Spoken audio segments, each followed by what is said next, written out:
Yang ketiga HSD, yang kepanjangan adalah Honestly Significant Difference atau diterjemahkan beda nyata jujur, BNJ.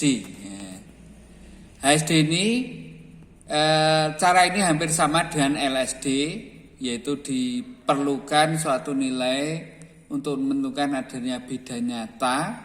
Kalau tadi kan LSD dengan menentukan LSD, kalau di sini dengan menghitung V, di mana V itu adalah ini Q alfa yang nanti gunakan data, gunakan tabel tabel Tuke. Jadi kalau dengan LSD kan tabel T, kalau HSD ini menggunakan tabel Tuke. Nah, ini langsung untuk lebih jelasnya langsung ke contoh. Nah, ini contoh yang tadi ANOVA tadi dengan rata-ratanya, kemudian mencari SX bar-nya, kemudian V-nya dicari di tabel Tuke, menentukan nilai V ini di tabel Tuke kali SX bar-nya sehingga didapatkan V-nya itu 5,51. Kalau tadi LSD kan ini nilai LSD, kemudian tiap perbandingan dibandingkan seperti langkah LSD tadi. Kalau dibandingkan dengan LSD tadi ya, HSD ini untuk berbedanya itu lebih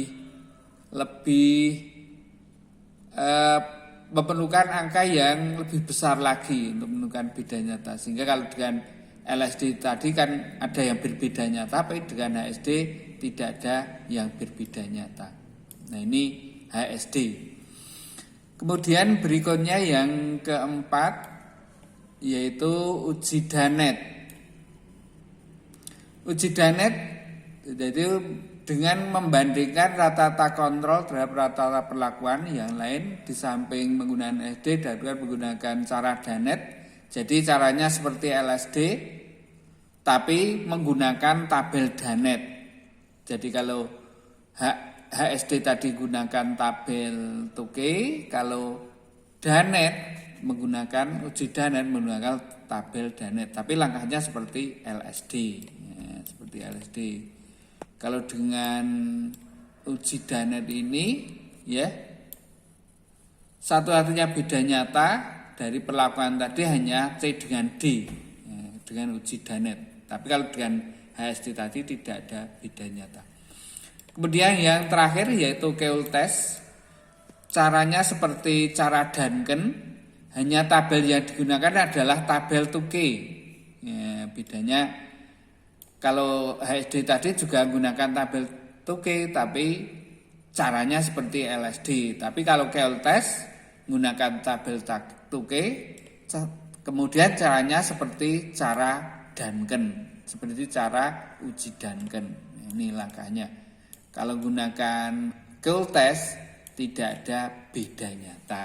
Nah, jadi demikian dari 5 cara uji rata perlakuan itu sudah saya sampaikan, dan yang sering kali banyak dipakai adalah LSD sama DMRT.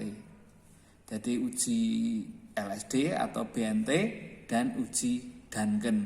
Kemudian untuk DMRT, jadi uji Duncan itu tidak perlu ANOVA itu F hitungnya harus lebih besar dari F tabel.